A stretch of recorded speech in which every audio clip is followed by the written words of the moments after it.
আমার প্রিয় পরিবার, welcome back to our channel fun time brothers. আশা করি তোমরা খুব ভালো আছো, আমিও খুব ভালো আছি। আজকে হচ্ছে 3রা মার্চ 2024।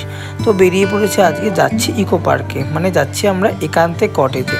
অনেক দিন আগে একবার গেছিলাম, তো আজকে আবার যাবো। তাই আমি, দিদি, রাজেশদা, আমার ভাগনা মানে ঋষান, তো সবাই বেরিয়ে পড়েছে। অলমোস্ট দুপুরবেলা যাচ্ছি, তো এখন বাজে দুপুর 3টে। তো পৌঁছে গেছি, এখন চলে এসেছি প্রকৃত তীর্থ গেটে, মানে গেট নাম্বার 2তে। এবার গাড়ি থেকে নামলাম, জাস্ট এন্ট্রি করব। তো ভেতরে ঢেকে ঢুকলাম, ভাবলাম যে আগে একান্তে কটেজটা ঘুরে নিয়ে একটু কিছু খাওয়া দাওয়া করে দেন ইকো পার্কে আসবো, একটু বসবো। তো এখান থেকে তো একান্তে কটেজের ক্যাম্প মানে যে জায়গাটা আছে, ওখান থেকে একটা নৌকা নিয়ে নিলাম। তো আমরাই যাচ্ছি, আর নৌকা পুরো খালি ছিল। আর সন্ধ্যেবেলা মানে বিকালবেলা সূর্য যখন অস্ত যায়, দেখতে এত ভালো লাগে, তোমরা দেখে বুঝতে পারছো। জলটা পুরো ঝলমল করছে, রোদ আছে কিন্তু গায়ে লাগছে না। এই সময়টা আমার একদম বেস্ট লাগে, বেস্ট মানে আমরা যখন ফটোশ্যুটে কাজ করি এই টাইমটা আমরা প্রেফার করি। ছবিও খুব ভালো আসে।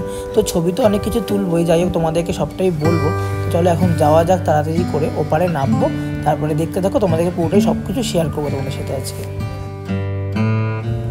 এখন নেমে গেছি এপারে, আর এখানে আমাকে পুরো ব্লগটাই মানে ভয়েস ওভার দিতে হবে, কারণ এখানে একটা বিয়ে বাড়ির জন্য সাজানো হচ্ছিলো, খুব জোরে গান চলছিল। আর যেহেতু ইউটিউবে কপিরাইট একটা ব্যাপার থাকে, তো ভাবলাম জাস্ট ভিডিওগুলো করে নিই, বাদ বাকিটা আমি দিয়ে দেবো। উল্টো দিকে আছে মাদার ওয়ার্কস মিউজিয়াম, আর এপারে আমরা হাঁটছি। আর কত ফুলের গাছ, দেখতে এত ভালো লাগছিলো, এত ভালো লাগছিলো। চারদিকে পুরো গ্রিন গ্রিন গ্রিন, মনটা একদম মানে আনন্দে ভরে যাচ্ছে। গ্রিন জিনিসটা খুব ভালো লাগে। তো জাস্ট পৌঁছালাম, এখন ওপারটা একটু ঘুরবো, ঘুরে দেখে তারপরে একান্তে কটেজে ঢুকবো। আর এখন বিয়ে বাড়ির ডেকোরেশন চলছে অলরেডি, এদিকটা সাজানো হয়েই গেছে, দেখতেই পাচ্ছ। আর এদিকে আর খুব জোরে এখানে লাউডে গান চলছে, তো কিছু বললে তোমরা শুনতেও পাবে না। আর আমার কাছে তো সেই মাইকটাও নেই যেটা দিয়ে বললে তোমরা প্রপার শুনতে পেতে। তার থেকে বেটার হয় ভয়েস ওভার দিলে। এই সামনে আমার ভাগনা ঋষান যাচ্ছে, আর রাজেশদা যাচ্ছে, আর ওই যে কটেজগুলো। আর এখানে আমি প্রচুর প্রি ওয়েডিং করেছি, তাই এই জায়গাগুলো আমার খুবই চেনা।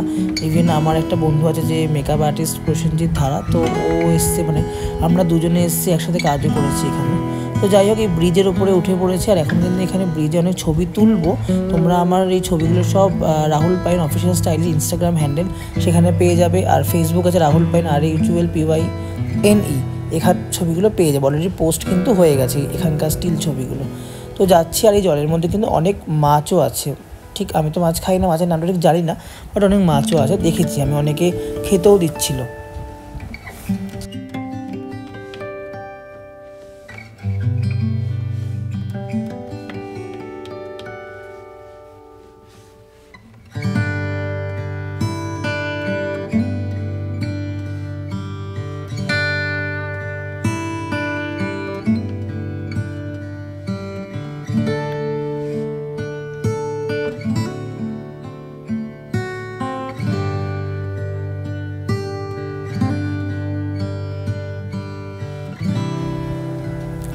তো ঘুরতে ঘুরতে একদম শেষ প্রান্তে চলে এসেছি, তো নিজেকেও একটু দেখে নিলাম।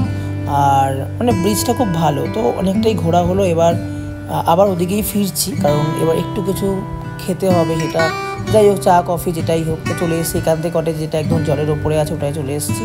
আর এখানে পুরো চাইনিজ সব ফুড আছে, অ্যাভেলেবেল আছে। আর এই হলো পুরো রেস্টুরেন্টটা, এসি আছে, খুব ভালো। দামগুলো মাঝারি, বাট এমনি ভালো। তো ওখানে খেয়েছিলাম স্যুপ, আর তোমার খেয়েছিলাম হচ্ছে ক্রিসপি চিলি বেবিকর্ন।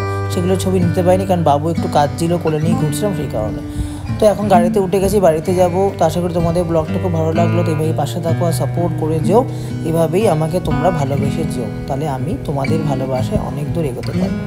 পাশে থাকো, ভালোবাসা দিও। তো চলো ফাইনালি বাড়ি যাই। তো তোমাদেরকে বলবো টাটা, খুব ভালো থাকো তোমরা, আর অনেক অনেক অনেক আমাকে ভালোবাসা দিতে থাকো। এইভাবেই পাশে থাকো, সাপোর্ট করে যাও। চলো টাটা।